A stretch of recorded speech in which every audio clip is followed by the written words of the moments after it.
বড় কড়াই ভর্তি গরম তেলে সিঙ্গারা ভাজা হচ্ছে ইফতারিতে ৬,০০০ মানুষকে খাওয়াতে। বিশাল এই আয়োজনে খাবারের তালিকায় আরও থাকে সুজির পায়েস, ছোলা, চিড়া, ডিম সিদ্ধ, কলা ও খেজুর। এ আয়োজন ১-২ দিনের জন্য নয়, পুরো রমজান মাস জুড়েই ৬,০০০ মানুষের জন্য ভিন্ন সব খাবার তৈরি করতে প্রতিদিন সকাল থেকেই চলে ইফতার প্রস্তুতির বিশাল কর্মযজ্ঞ।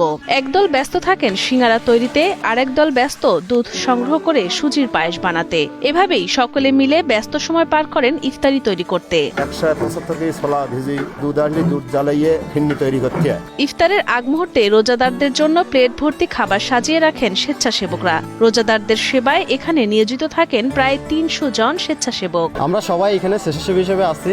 আমরা স্বেচ্ছায় কাজের ফাঁকে যতটুকু সময় পাই আমরা এখানে দেওয়ার চেষ্টা করি। আমরা এখানে ইফতারি মাঠে কাজ করার জন্য আসি, এর জন্য আমরা কোনো পারিশ্রমিক নেই না। প্রতি বছর রমজান মাস জুড়ে ইফতারের বিশাল এই আয়োজন করা হয় সাতক্ষীরার কালীগঞ্জ উপজেলার নলতা কেন্দ্রীয় আহসানিয়া মিশনে। প্রতিদিন ৬টার মধ্যে এখানে হাজির হন রোজাদাররা। এখানকার ইফতার মাহফিল এত সুন্দর, ইফতার পরিবেশন করা যায় খুব সুন্দরভাবে।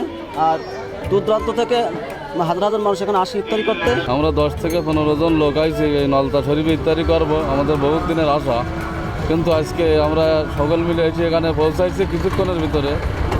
এসে দেখলাম এখানে প্রচুর লোকজন বিভিন্ন জায়গাতে আইছে। এসে দেখি শুনে খুবই সন্তুষ্ট, আনন্দ আমরা হয়েছি আর কি। দেখি শুনি খুব ভালো লেগেছে আমাদের। জানা যায় ১৯৩৫ সালে খান বাহাদুর আহসানুল্লাহ প্রতিষ্ঠা করেন নলতা কেন্দ্রীয় আহসানিয়া মিশন। শুরুতে মাত্র ১০ জনকে ইফতার করানোর মধ্য দিয়ে যাত্রা শুরু হলেও ধীরে ধীরে ১০,০০০ মানুষের জন্য ইফতার আয়োজন করা হতো।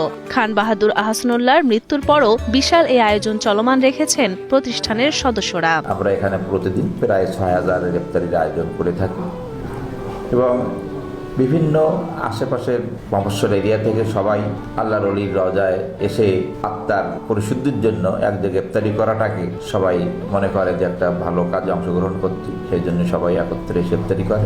প্রতিদিন ইফতার আয়োজনে ব্যয় হয় ২.৫ থেকে ৩ লাখ টাকা, যা বহন করেন খান বাহাদুর আহসানুল্লাহর শুভাকাঙ্ক্ষী ও ভক্তরা। ভবিষ্যতে আরো বড় পরিসরে ইফতার আয়োজন করার প্রত্যয় ব্যক্ত করেন প্রতিষ্ঠানটির সাধারণ সম্পাদক মোহাম্মদ নজরুল ইসলাম। ৭ রকম আইটেম দিয়ে প্রতিদিন ইফতারি করা হয়।